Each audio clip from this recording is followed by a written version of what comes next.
എല്ലാവർക്കും മറ്റൊരു സ്റ്റോറിയിലേക്ക് സ്വാഗതം. അങ്ങനെ ഇഷിത ഡോക്ടർ വിക്രത്തിൻ്റെ കാലിൽ കയറിയ ആ ഒരു ബുള്ളറ്റ് എടുക്കുന്നു. ശേഷം സ്റ്റിച്ചും കാര്യങ്ങളൊക്കെ ചെയ്തു കൊടുക്കുന്നുണ്ട്. അപ്പോൾ ഇഷിത ഡോക്ടർ ആണെങ്കിലും വേദയോട് പറയുന്നുണ്ട്, ഹോസ്പിറ്റൽ ഫെസിലിറ്റീസ് ഒന്നും ഇല്ലാത്ത കൊണ്ട് തന്നെ നല്ല പെയിൻ ഉണ്ടാവും, സഹിച്ചേ മതിയാകൂ, വേറെ വഴിയില്ല എന്നൊക്കെ പറയുന്നു. അപ്പോൾ ഇഷിത ഡോക്ടർ ചെയ്യേണ്ട കാര്യങ്ങളൊക്കെ ചെയ്തു കൊടുക്കുന്നുണ്ട്. അതേസമയം വേദയാണെങ്കിൽ വിക്രത്തിനെ തലോടി കൊടുത്ത് മുടിയൊക്കെ ഇങ്ങനെ തലോടി കൊടുത്തിട്ട് മാക്സിമം ഇങ്ങനെ സപ്പോർട്ട് ചെയ്ത് ഇങ്ങനെ പിടിക്കുന്നുണ്ട് കേട്ടോ വിക്രത്തിനെ. വിക്രം ആണെങ്കിൽ വേദനിച്ച് സഹിക്കാൻ വയ്യാതെ കരഞ്ഞ് കിടക്കുകയാണ്. അപ്പോൾ വേദ എല്ലാ സപ്പോർട്ടും ചെയ്തു കൊടുക്കുന്നുണ്ട് വിക്രത്തിനാണെങ്കിലും. അങ്ങനെ എല്ലാ കാര്യങ്ങളും വിക്രത്തിൻ്റെ ഏകദേശം ഓക്കെ ആക്കി കൊടുക്കുന്നു. അപ്പോൾ ഇഷിത ഡോക്ടറാണെങ്കിലും വേണ്ട മെഡിസിൻസും കാര്യങ്ങളൊക്കെ പ്രിസ്ക്രിപ്ഷനിൽ എഴുതി കൊടുക്കുന്നുണ്ട് വേദയ്ക്ക്. അപ്പോൾ വേദ അതെല്ലാം വാങ്ങിക്കുന്നു. എന്നിട്ട് വേദ നടന്ന കാര്യങ്ങളെല്ലാം ഇഷിത ഡോക്ടർക്ക് പറഞ്ഞു കൊടുക്കുകയാണ്. കാരണം വിക്രം നിരപരാധിയാണ്, ഇത് പെടുത്തിയതാണ് എന്നുള്ള കാര്യങ്ങളെല്ലാം തന്നെ ഇഷിത ഡോക്ടറായിട്ട് സംസാരിക്കുന്നതൊക്കെ കാണിക്കുന്നു.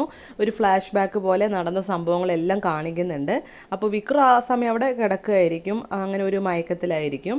അപ്പോൾ ഇഷിത ഡോക്ടർ ആണെങ്കിലും വേദയോട് ചോദിക്കുകയാണ്, ഇനി എന്താണ് നിൻ്റെ പ്ലാന് എന്നിങ്ങനെ ചോദിക്കുമ്പോൾ വേദയാണെങ്കിലും പറയാണ്, വിക്രത്തെ എങ്ങനെയെങ്കിലും കുറച്ച് നാൾ മാറ്റണം, ആ ഒരു കേസ് തെളിയുന്നത് വരെ ആ പയ്യനെ കൊന്നത് വിക്രം അല്ല എന്ന് എനിക്ക് തെളിയിക്കണം, എന്നതിന് ശേഷം മാത്രമേ വിക്രത്തിനെ പുറത്തു കൊണ്ടുവരാൻ സാധിക്കുള്ളൂ, ഇല്ലെങ്കിൽ വിക്രത്തിൻ്റെ ജീവന് തന്നെ അത് ആപത്താണ് എന്നൊക്കെ പറയും. ഞാനാണെങ്കിൽ വിക്രത്തിനെ വിട്ട് മാറി നിന്നത് പോലും അവരുടെ ജീവൻ രക്ഷിക്കാനും വിക്രത്തിൻ്റെ വീട്ടുകാർക്കും വേണ്ടിയാണ്.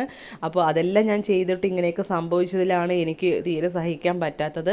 ഞാൻ ചെയ്തതൊക്കെ വെറുതെയായി. ഇപ്പോൾ കണ്ടില്ലേ, വിക്രത്തിൻ്റെ ജീവൻ തന്നെ ആപത്തിലേക്ക് പോയില്ലേ, ഞാൻ അവിടെ എത്തിയില്ലായിരുന്നെങ്കിൽ എന്താകുമായിരുന്നു അവസ്ഥ എന്നുള്ള കാര്യങ്ങളൊക്കെ പറയുന്നു. അപ്പോൾ ഇഷിതയാണെങ്കിലും ചോദിക്കുന്നുണ്ട്, ഇനിയിപ്പോൾ എവിടെ വിക്രത്തിനെ മാറ്റി നിർത്തും എന്നുള്ള കാര്യം ചോദിക്കുമ്പോൾ വേദയാണെങ്കിലും പറയാണ്, അത് എൻ്റെ വീട്ടിൽ തന്നെ ഞാൻ എൻ്റെ മുറിയിൽ കൊണ്ടുപോകാനാണ് ഞാൻ തീരുമാനിച്ചിരിക്കുന്നത് എന്ന് പറയുമ്പോൾ ഇഷിത പറയും, അല്ല അത് ഈ സമയത്ത് കൊണ്ടുപോയാൽ അതൊരു പ്രശ്നമാവില്ലേ എന്ന് ചോദിക്കുമ്പോൾ വേദ പറയാണ്, അത് ആരും അറിയില്ല, ഞാൻ എൻ്റെ റൂമിൽ തന്നെ എങ്ങനെയെങ്കിലും മാനേജ് ചെയ്തോളാം, ഏതായാലും ഈ മരുന്നൊക്കെ ഞാൻ കൊടുക്കാം വിക്രത്തിന്, അപ്പോൾ കഴിക്കേണ്ട ഫുഡൊക്കെ എങ്ങനെയൊക്കെയാണ് എന്ന് ചോദിക്കുമ്പോൾ വേണ്ട കാര്യങ്ങളെല്ലാം തന്നെ ഇഷിത ഡോക്ടർ വേദയ്ക്ക് പറഞ്ഞു കൊടുക്കുന്നു. അങ്ങനെ വേദ വിക്രത്തിനെയും കൊണ്ട് വീട്ടിലേക്ക് പോകാനായിട്ട് തീരുമാനിക്കുകയാണ്. അപ്പോൾ വിക്രത്തിനെ കാറിലേക്ക് കയറ്റാനൊക്കെ ഇഷിത ഡോക്ടറും ഹെൽപ്പ് ചെയ്യുന്നു. എന്നിട്ട് യാത്ര പറഞ്ഞ് വേദ വിക്രത്തിനെയും കൊണ്ട് നേരെ ചെല്ലുന്നത് വേദയുടെ വീട്ടിലേക്കായിരിക്കും. അപ്പോൾ വേദ ആരും കാണാതെ ആയിരിക്കും വിക്രത്തിനെ മുകളിലേക്ക് കൊണ്ടുപോയി കിടത്തുകയൊക്കെ ചെയ്യുന്നത്.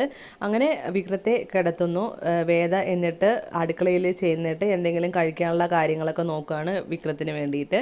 അങ്ങനെ കിച്ചണിൽ നിന്ന് വേണ്ട ഫുഡും ജ്യൂസൊക്കെ ആയിട്ട് വേദ മുകളിലേക്ക് ചെല്ലുന്നു.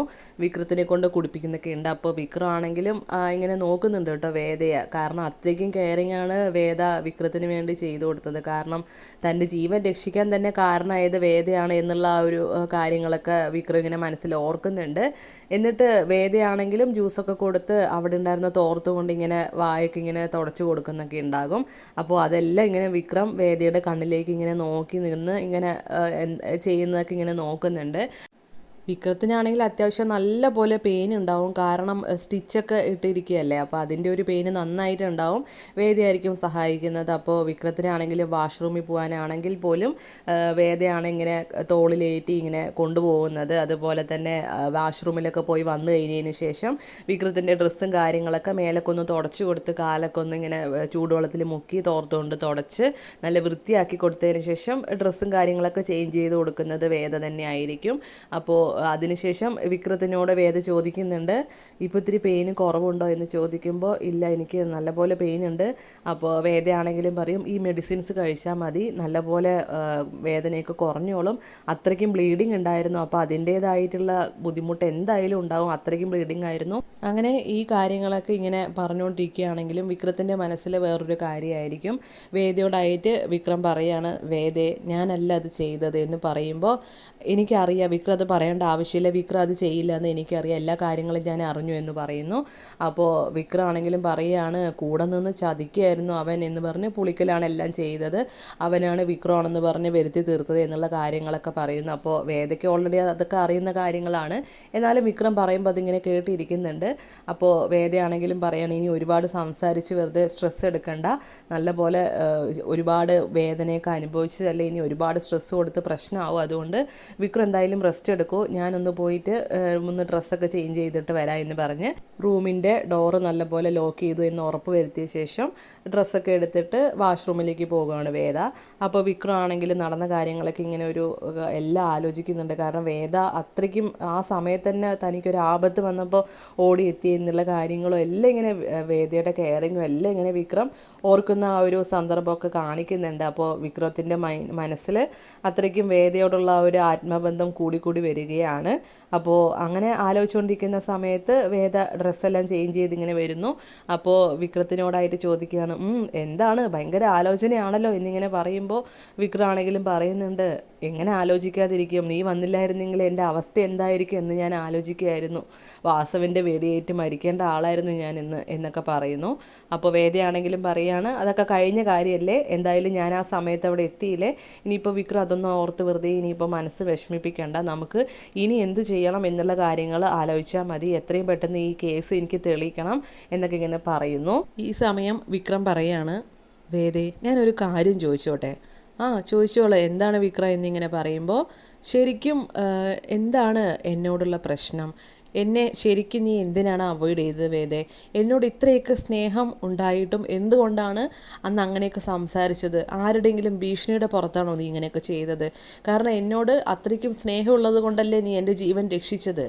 അപ്പോൾ വേദയാണെങ്കിലും പറയുകയാണ്, വിക്രം നമുക്കിപ്പോൾ ഇത് പറയാൻ പറ്റിയ ഒരു സമയമല്ല, ഇപ്പോൾ വിക്രം നല്ലപോലെ റെസ്റ്റ് എടുക്കുക, മൈൻഡ് നല്ല റിലാക്സ് ആക്കേണ്ട സമയമാണ്, ഏതായാലും നമുക്ക് ഇത്രത്തോളം എത്തി എന്ന് പറഞ്ഞ് നമുക്ക് ദൈവത്തോട് നന്ദി പറയാം, ഇനിയുള്ളത് നമുക്കെല്ലാം ഓക്കെ ആക്കണം, ഇനി ഞാൻ വിക്രത്തിൻ്റെ കൂടെ ഉറപ്പായിട്ടും ഉണ്ടാവും, വിക്രം ഒന്നും കൊണ്ടും വിഷമിക്കരുത്, ഞാൻ അങ്ങനെയൊക്കെ ചെയ്തിട്ടുണ്ടെങ്കിൽ അതിനൊരു കാരണം ഉണ്ടായിരുന്നു, പക്ഷെ അതിപ്പോൾ ഞാൻ പറയില്ല, സമയമാകുമ്പോൾ ഞാൻ എന്തായാലും വിക്രത്തിനോട് പറയും എന്നൊക്കെ പറഞ്ഞ് വിക്രത്തിനോട് റെസ്റ്റ് എടുക്കാനായിട്ട് പറയുന്നു. അങ്ങനെ വിക്രത്തിനെ കിടത്തി പുതപ്പൊക്കെ ഇങ്ങനെ പുതച്ചു കൊടുക്കുന്നുണ്ട് കേട്ടോ വിക്രത്തിന് ഉറങ്ങാനായിട്ട്, ടാബ്ലറ്റൊക്കെ കൊടുത്തു, അങ്ങനെ അതൊക്കെ കുടിച്ചതിന് ശേഷം ഉറങ്ങാനായിട്ട് ഇങ്ങനെ പുതച്ചു കൊടുക്കുന്നു. അപ്പോൾ വേദ നീ ഉറങ്ങുന്നില്ല എന്ന് ചോദിക്കുമ്പോൾ, ഇല്ല ഞാൻ എന്തായാലും കുറച്ച് കഴിഞ്ഞിട്ട് ഉറങ്ങുള്ളൂ, വിക്രത്തിൻ്റെ മുറിവൊക്കെ നല്ലോണം ഉള്ളതല്ലേ, അപ്പോൾ എന്തായാലും ഞാൻ വിക്രം ഉറങ്ങി കഴിഞ്ഞിട്ട് ഉറങ്ങുള്ളൂ എന്ന് പറയുമ്പോൾ, അല്ല നീ ഉറങ്ങിക്കോ എന്ന് പറയുമ്പോൾ, ശരി ഞാൻ ഉറങ്ങിക്കോളാം എന്നൊക്കെ പറഞ്ഞ് വേദയാണെങ്കിൽ പറയുന്നുണ്ട്. എന്നിട്ട് വിക്രത്തിൻ്റെ അരികിൽ തന്നെ ഇങ്ങനെ ഇരിക്കുന്നുണ്ട് കേട്ടോ.